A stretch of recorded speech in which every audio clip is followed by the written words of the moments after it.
BRS ప్రస్థానంలో ప్రతి అడుగులోనూ అద్భుత విజయగాథలే ఉన్నాయన్నారు పార్టీ అధినేత తెలంగాణ తొలి సీఎం కేసీఆర్.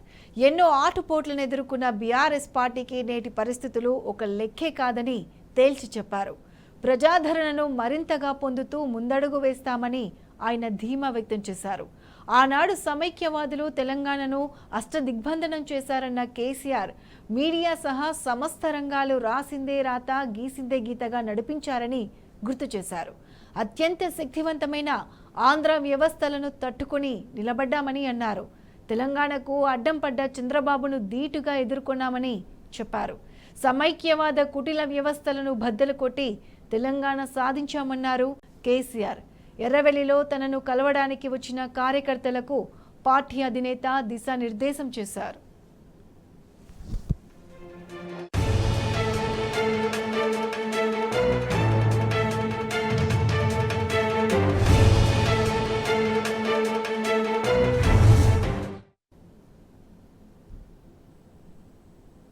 బ్రహ్మాండంగా ఒక 15 సంవత్సరాలు ఉద్యమం చేసి తెలంగాణ రాష్ట్రాన్ని మనం సాధించుకున్నాం. ఆ తదనంతరం ప్రజలు మనకు అవకాశం ఇస్తే 10 సంవత్సరాల పాటు భారతదేశం మొత్తం మీదనే ఎక్కడ జరిగినటువంటి రైతు సంక్షేమం కావచ్చు, పేదల సంక్షేమం కావచ్చు, వ్యవసాయ అభివృద్ధి కావచ్చు.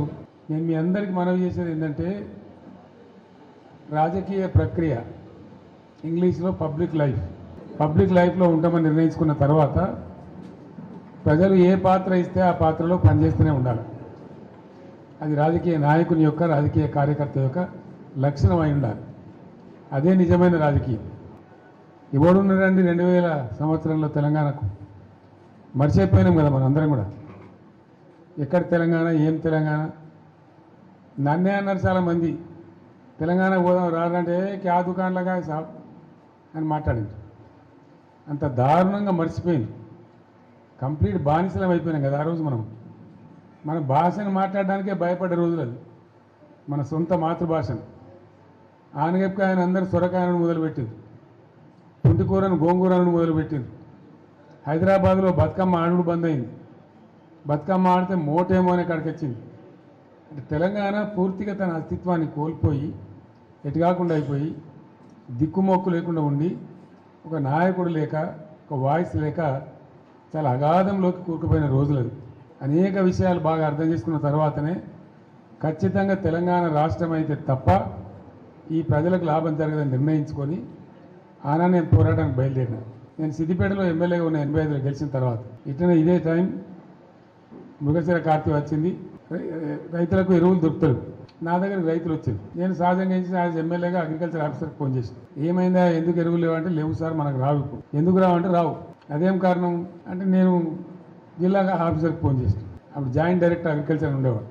ఏమైనా ఎందుకు రావు ఎరువులు అంటే, సార్ మనకి ఇప్పుడు ఇయర్ సార్, ముందు ఆంధ్రాకి పోతాయి తర్వాత మనకు వస్తాయి. నేనంటే ఇదేం కథరా భయ్, ఎరువుల కాడ కూడా ఇట్లుంటుందా అంటే అట్లే ఉన్నది సార్ అంటే, నేను స్టేట్ డైరెక్టర్ ఫోన్ చేసిన. ఇప్పుడేమో కమిషనర్ అగ్రికల్చర్ ఉన్నా, అప్పుడు స్టేట్ డైరెక్టర్ అగ్రికల్చర్ ఉండేది.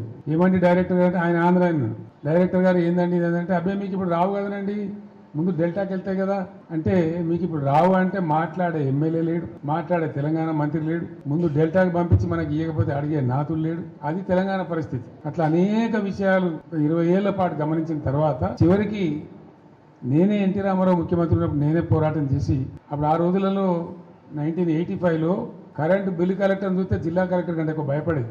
వాని ఇష్టం, వాడు రాసిందే రాత, వాడు వేసిందే బిల్లు. చాలా ఘోరం. నాకు రైతులందరూ చెప్పిన తర్వాత నేను 27 మంది ఎమ్మెల్యేలను తీసుకుపోయి జమ చేసి మెమోరాండం రాసి ఎన్టీ రామారావుని కలిసి 18 రూపాయలు స్లాబ్ పెట్టించినాం. చాలా రోజులు మీకు కూడా తెలుసు అందరికీ ఆ విషయం. కరెంట్ స్లాబ్ పెట్టించినాం. దాంతో కొంచెం రిలీఫ్ ఉండే, కానీ దాని మీద కూడా విపరీతంగా బిల్లులు పెంచడం, కాల్చివేయటం, బషీర్బాగ్లో కాల్చివేయటం, ఇవన్నీ జరిగిపోయిన తర్వాత ఒక దశలో ఇంకా లాభం లేదని ఒక పిడికెడు మందితోని ఆనాడు చంద్రబాబు నాయుడు ప్రభుత్వం ఉండే రాష్ట్రంలో అతని చేతిలో 29 మంది ఎంపీలు, 185 ఎమ్మెల్యేలతో గెలిచిండు. 20 ఏళ్ళు రాజ్యంలో ఉంటా అంటాడు. పేపర్లు, మీడియా అంతా ఆయన చేతిలో, సినిమా పరిశ్రమ వాళ్ళ చేతిలో, మొత్తం పరిశ్రమలు వాళ్ళ చేతిలో. వాళ్ళు గీసిందే గీత, వాళ్ళు రాసిందే రాత. ఆనాడు నేను తెలంగాణ రాజకీయం మొదలుపెట్టిన. ఎంత ధైర్యం కావాలా? చిన్న విషయమేనా? ఆ రోజు మొదలుపెట్టి కొట్లాడితే అద్భుతమైన విజయాన్ని సాధించి మనం తెలంగాణ సాధించుకున్నాం. తదనంతరం 10 years కూడా ఉజ్వలమైన పరిపాలన చేసినాం మనం. ఏ ఒక్కరిని వదిలిపెట్టలేదు. సరే ఓట్లు వచ్చుడు రాకపోవడం పక్కన పెట్టండి. ఓట్లు మనకు మొత్తమే రాలేదని కాదు, మనం 39 ఎమ్మెల్యేలు గెలిచినాం. తర్వాత 1.8%తో మనకు ఓటమి వచ్చింది. దాన్ని ఎందుకో బ్రహ్మ పదార్థం లేదు, మనం ఏం కన్ఫ్యూజ్ కావాల్సిన అవసరం లేదు. ఏం జరిగింది? అరాస్ పాట వాడినట్టు వాడు కాంగ్రెస్ వాడు మనం 2 రూపాయలు పెంచినట్టే వాడు 4,000 ఇస్తాడు. మనం ₹1,00,000 కళ్యాణ లక్ష్మి ఇస్తామని అంటే వాడు తులం బంగారం కల్పిస్తాడు. మనం రైతు బంధు 10,000 ఇస్తామని అంటే వాడు 15,000 ఇస్తాడు. జనం కూడా ఏమైపోయింది? 2,500 ప్రతి మహిళకి ఇస్తా అంటాడు. జనానికి ఏమైపోయింది? ఇక కాళేశ్వరం వచ్చింది, నీళ్ళు వచ్చినాయి, మంచినీళ్ళు వచ్చినాయి, కరెంట్ వచ్చినాయి, అన్నీ అయిపోయినాయి కదా. ఇంకేంది? ఇక రైతు బంధు వాడు ఎక్కువనే ఇస్తానంటే వచ్చినాయి ఆడిపోతాయి. ఇక అన్నీ బరాబరే ఉన్నాయి. దబ్బన మీరు 2 అన్న కాడ 4 అంటుండు కదా, 10,000 అన్న కాడ 15,000 అంటుండు కదా అని ఓ 3-4% మంది అంటే చేయి దాపారు. అత్యాశపడి చేయి దాపితే మన అధికారం పోయింది. మన అధికారం పోయిందే 1.8%. దానికి పెద్దగా మనం రందిపడే అవసరం లేదు. నా లెక్కలో దిష్టి పోయినట్టు అయింది మనకి. ఇప్పుడు 15 ఊరికే మన మీద ఏడుపులు ఆర్పులు ఉండే కాబట్టి మనకు పెద్ద పరిశానే అవసరం లేదు. ఇప్పుడు మళ్ళీ 6 నెలలు కాలే, 6 నెలలు అవుతా ఉంది. మళ్ళీ మొత్తుకుంటున్నారు జనం. ఇప్పుడు మంచిగా ఆవిచ్చే పాలిచ్చే బర్రెని తీసేసి దున్నపోతుని తెచ్చుకున్నట్టు అయింది. వాళ్ళే చెప్తున్నారు అన్నంలో మను పోసుకున్నాం, తప్ప అయింది, మా ఎమ్మెల్యే వీతాడు అనుకున్నాం కానీ కేసీఆర్ పోతాడు అనుకోలే, ఇట్లా రకరకాలుగా మాట్లాడుతున్నారు. వాళ్ళే ఎమ్మెల్యే మీద కోపం ఉన్నోళ్ళు కూడా ఉల్టా చేశారు, మళ్ళీ ఇప్పుడు అట్లా మాట్లాడుతున్నారు. ఎందుకంటే చాలా బాధ కలిగేది ఏంటంటే మొత్తమే నాశనం అయిపోయిన తెలంగాణలో మనం ఏం చేసినాం? అప్పుడు రాత్రి మగళ్ళు చాలా కష్టపడి అద్భుతమైనటువంటి కరెంట్ ఇచ్చినాం 24 గంటలు. రెప్పపాటు కూడా పోయేది కాదు. మంచినీళ్ళకి చాలా పెద్ద గోస ఉన్నటువంటి తెలంగాణలో ప్రతి ఇంటికి నల్లబెట్టి మంచి శుభ్రమైన నీళ్ళు ఇచ్చినాం. ఇప్పుడు ఏం రోగం వచ్చింది వీళ్ళకి నాకైతే అర్థమవుతలేదు. డెఫినెట్గా ఏదైనా బీమారీ ఉండాలి. అది నడిచినాయనే మంచిగా 6 ఏళ్ళు మంచినీళ్ళు నడవలేదా? ఒక్కరోజు రాకుండా ఉన్నాయా? గది ఎందుకు నడపడానికి వీళ్ళకి శాతం అయితే లేదు. కరెంటు 9 ఏళ్ళు నడిచిందేనే, గది ఎందుకు శాతం అయితే లేదు? అందులో ఏం పెద్ద బ్రహ్మ విద్య ఉన్నది అంటే వీళ్ళకి ఏదో అసమర్థత, వీళ్ళకి తెలివి లోపం ఉందని మనకు అర్థమవుతుంది. ప్రజలు అంటే నిర్లక్ష్యమైన ఉండాలా, ఒక అహంకార వైఖరైనా ఉండాలా, లేకపోతే పరిపాలనా సామర్థ్యం లేకుండా ఉండాలా. ఇంకేం కారణం ఉంటుంది? ఇంకా మంచినీళ్ళు రావు, కరెంటు రాదు, ఇస్తామన్న వాగ్దానాలు రావు, ఏ ఒక్కటి కూడా నెరవేర్తలేరు కదా. ఒక ఫ్రీ బస్సు పెడితే అదో పెద్ద జోక్ అయిపోయింది.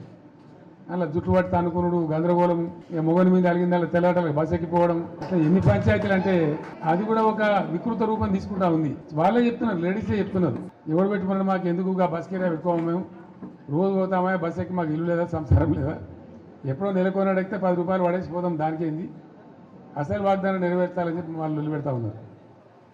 అంటే డెఫినెట్గా మనకు అర్థమవుతున్నది ఏంటంటే ఈ స్వల్ప టైంలో, అతి తక్కువ టైంలో 6 నెలల కాలంలోనే ఇంత బదనాం ఏ ప్రభుత్వం కాలే.